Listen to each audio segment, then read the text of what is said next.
Okay, this is AP Chemistry Podcast 7.1, and we are going to talk about ice tables. So we're going to review really quick what we know about the value of K is that the value of K is equal to the concentration of the products, and they're raised to their coefficient over the concentration of the reactants. And those reactants are also raised to the coefficient in the balanced equation. If K is greater than 1, then the products must be favored, because if the products are favored, you're going to have a bigger number on top, smaller number on the bottom, so K is going to be bigger than 1. And that means that the forward reaction is favored. It's the way that the reaction is going to proceed for the most part.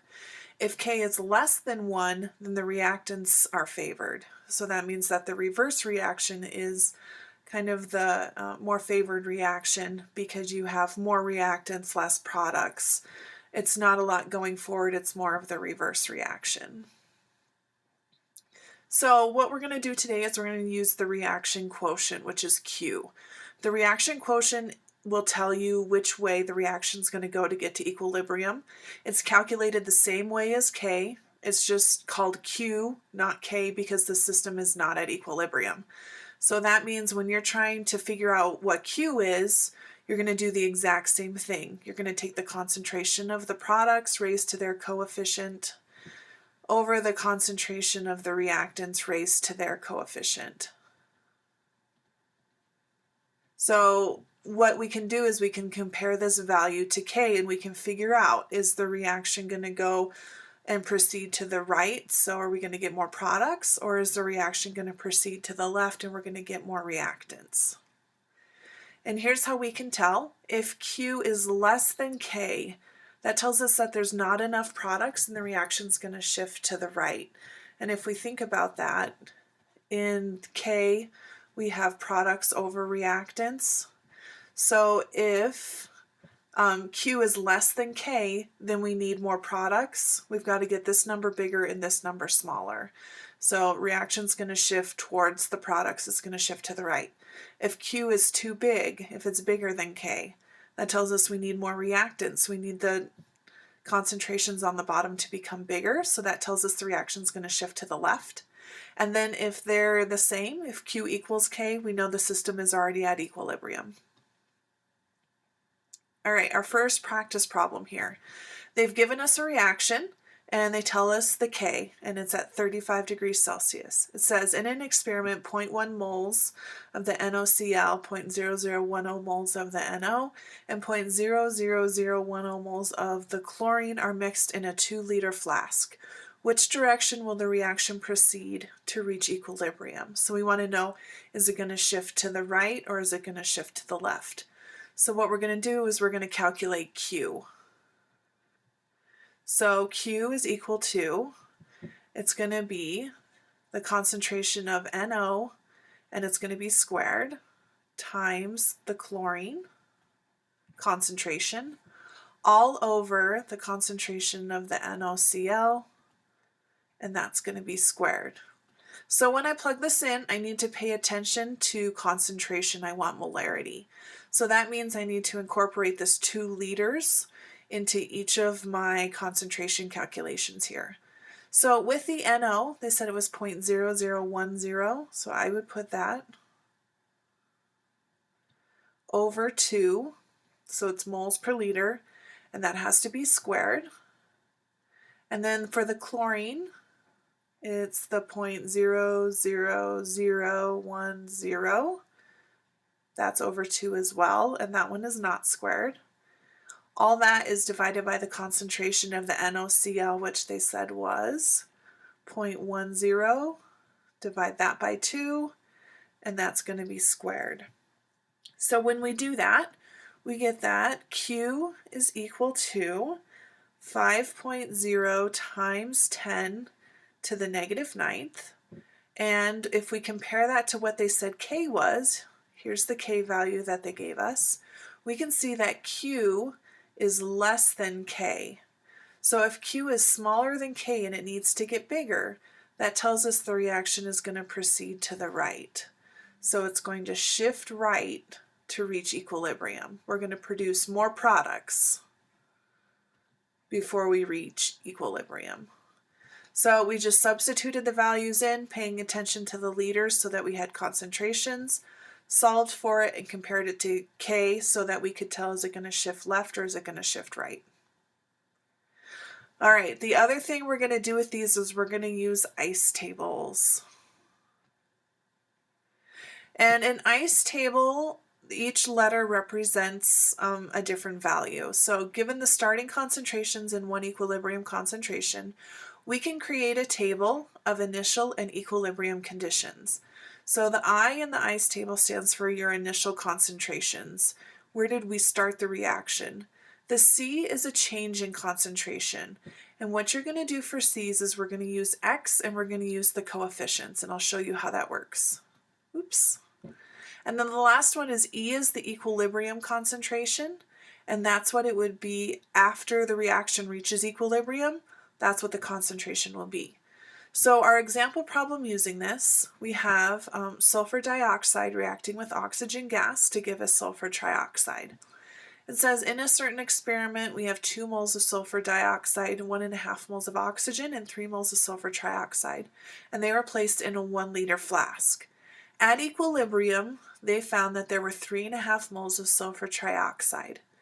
They want us to calculate the equilibrium concentrations of oxygen and sulfur dioxide, as well as the value of K. So what we're going to do is we're going to use an ice table in order to do this. So when you're setting up your ice tables, you want to rewrite the reaction. So at the top up here, I'm going to rewrite. I have 2 SO2s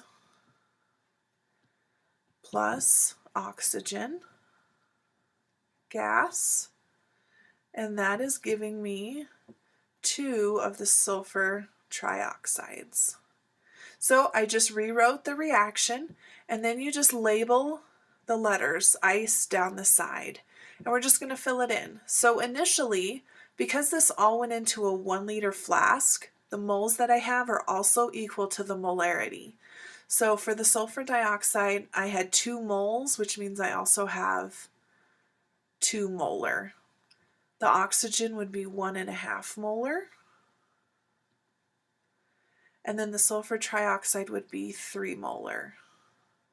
And I just pulled those right from the problem. Here's how the change works. We're going to assume, and you should most of the time, that this thing is going to shift towards the products in order to reach equilibrium. That means if it's going to shift towards the products, our reactants are going to lose and our products are going to gain. So what we do is we say minus X minus or plus X. And in this case, because we're assuming reactants are going to lose, we're going to say that this is minus, and because there's a 2 here, this would be minus 2X. That's what the change will be for the sulfur dioxide. The oxygen will just be minus X because the coefficient is 1 out here. And for my product here, because it's going to be picking some up, it's going to be plus 2X. So your change is always just X's, plus or minus X's using the coefficients. And for the equilibrium, you just put these two together. So this is going to be 2.0 minus 2X. That's how I could solve for the equilibrium concentration. For the oxygen, it's going to be 1.5 minus X. And then for the sulfur trioxide, it's going to be 3.0 plus 2X. So that's how I set up my ice table. I put in the original concentrations, I do the change, and then I put those two together to get my equilibrium concentration. What that did is it's allowed me now to look back up in my problem, and it said that at equilibrium I had 3.5 moles of sulfur trioxide. So I knew that I needed to pick some of these up because we needed to add moles of sulfur trioxide. So what I can do then is I know that this expression right here must be equal to 3.5 molarity or molar. That's what it's equal to. That's going to allow me to solve for X. So when I do this, if I solve for X here, we're going to find that 2X is going to be equal to 0.5, and then X is equal to 0.25 molar. So I'm going to, well, I'll leave it here. We're going to have to cram it in. That was the first thing we had to do, because now I can use it. I can plug X back in for here and for here, and I can solve for those equilibrium concentrations of the sulfur dioxide and the oxygen. So my sulfur dioxide, I'm going to have to clear this. Sorry. My sulfur dioxide, if we remember that this was 0.25 molar, is X. You have it written down, but we know that the concentration at equilibrium for the sulfur dioxide was equal to 2 minus 2x. So that was just we need to just take the x and plug it in. So 2 minus, so that's going to equal 2 minus 2 times 0.25. And we're going to end up with 1.5 molar. So that 1.5 molar is the concentration of sulfur dioxide at equilibrium. We want to do the same thing with the oxygen. And oxygen's equilibrium expression was 1.50 minus x. So that's going to be 1.50 minus 0.25. And we can get 1.25 molar for the oxygen. So there is the equilibrium concentrations of oxygen and sulfur dioxide. The last thing they want us to do is solve for the value of K. So K is equal to, and if I think of the expression, it's the concentration of the SO3 on top, and it's going to be squared. And they told us, and we used it, that it's 3.5. So we would put the 3.5 on top, and it's squared over, and then I'm going to put the sulfur dioxide, which we found to be 1.5, and that needs to be squared because there was the squared in the chemical reaction, multiplied by 1.25 molar for the oxygen. And when I do all of that and I solve for K, I'm going to end up with 4.36. So we can't go back and look, but we use the ICE table to find equilibrium expressions. Then we use this value to find out what X was. Then we calculated the concentrations of O2 and SO2 by plugging in for X. And then we used the three values that we have to solve for K. All right, so these ICE tables can also be used to solve for the equilibrium constants value. We can use that to solve for X. So if we're not given an equilibrium concentration, we can still solve for X because we'll be given the equilibrium expression, we'll be given K. Sometimes, though, that requires you to use the quadratic formula. If you have the option of putting the quadratic formula solver on your calculator, you should do that just because it speeds up the process. So what you're going to do with that is you're going to calculate Q first, because we need to see if the reaction will shift right or left. We won't be able to tell because we won't have an equilibrium concentration to judge from. So we have to do Q first to see if we need to plus or minus X's based on reactants or products. And when you're doing these, we can treat pressures the same as concentrations. So there's about 4 different steps to this problem right here. So we're going to do it step by step. It says at a particular temperature, K is equal to 1.00 times 10 to the second for a reaction. Here's the reaction. In an experiment, 1 mole of everything was introduced into a 1 liter container. So again, they're only giving us a 1 liter container, which makes it really easy for concentration. These are going to be the same as the molarity. It wants us to calculate the concentrations of all the species when equilibrium is reached. So the first thing I'm going to have to do is calculate Q, because I need to know, is this going to proceed toward the reactants or is this going to proceed toward the products? Because I need to know how to label the Q's. So when I do this, I'm going to say Q is equal to, and it's products, so the HI, and everything is 1. So we'd put 1, and it's going to be squared over the concentration of H2, which is 1, and the concentration of I2, which is 1. And everything is 1, so we know Q is going to be equal to 1. If we look at that in comparison to the K here, Q is less than K. So that tells me that everything is going to shift toward the products. It's going to shift right. And if it shifts right, we're going to be picking up products. So this is going to shift right, and we're going to label the products with the plus X's, and the reactants are going to be the minus X's. So the next thing we're going to do then is we're going to set up our ICE table. So just like we did before, we rewrite the equation. We have H2 plus I2, and that's going to give us the 2HI. We have our I, C, and E. All the initials are 1, 1, and 1. So the change, because we said we were going to pick up products, we're going to subtract, we're going to lose our reactants, and both of those are going to be a minus X. Neither of them have a coefficient. This guy is going to be a plus 2X for the change because of that coefficient there. And then remember, for the equilibrium, we just put these two together. So this is going to be 1 minus X. This is going to be 1 minus X.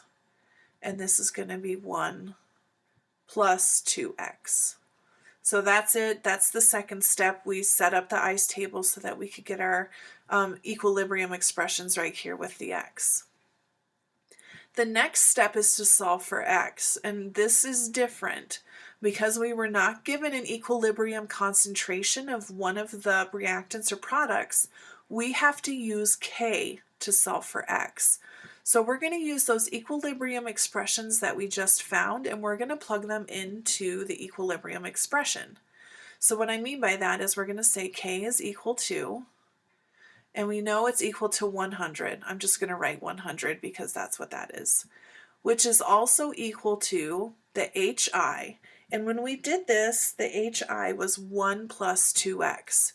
So what I do is I put that on the top. That's 1 plus 2X, and it has to be squared because of that, over, and both H2 and I2 were 1 minus X. So this is 1 minus X times 1 minus X. All I did was I took those equilibrium expressions that we found and plugged them in here for K. So I have 100 is equal to those. What I'm going to do though is I'm going to rewrite the bottom of this expression as 1 minus X squared. Because I have two of them and they're identical, I'm going to write it like that. The reason I do that is because now what I can do is I can take the square root of both sides, and I'm going to end up with 10 is equal to 1 plus 2X over 1 minus X. So it gets rid of those squareds and it makes the math a lot easier for solving for X. So if you take this whole thing and you rearrange and solve for X, what you're going to find is that X is equal to 0.75 molar. So the third step, I solved for X, and that's our final answer right there. X is equal to 0.75 molar.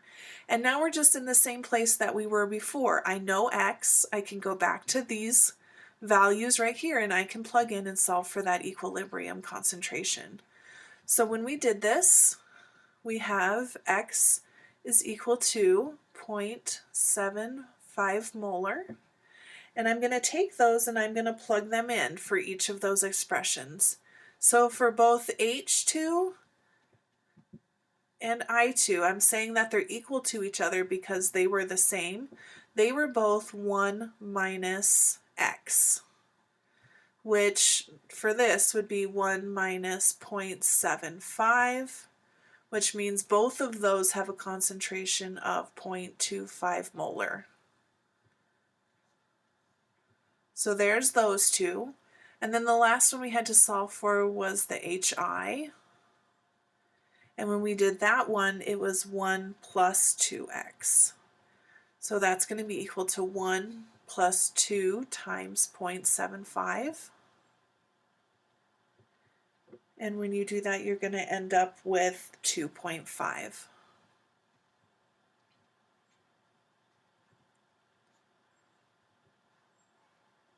So there you go. A lot of different steps. I mean, there's 4 of them. It's important that you calculate Q at the beginning. That way you know what side is the plus side and what side is the minus side. Make sure if you have the option of doing the quadratic equation solver on your calculator that you find out how to do it. It'll speed things up. And then the last step here is just like we did before, where you just plug in X to those equilibrium expressions that you found doing the ICE table. So that is it for today. That's how you use ICE tables, a really quick introduction to it. We're going to do more in class, and this is something that we're going to use for the next few chapters. So you'll get the hang of them. We'll do a lot of practice with them, and I will see you in class.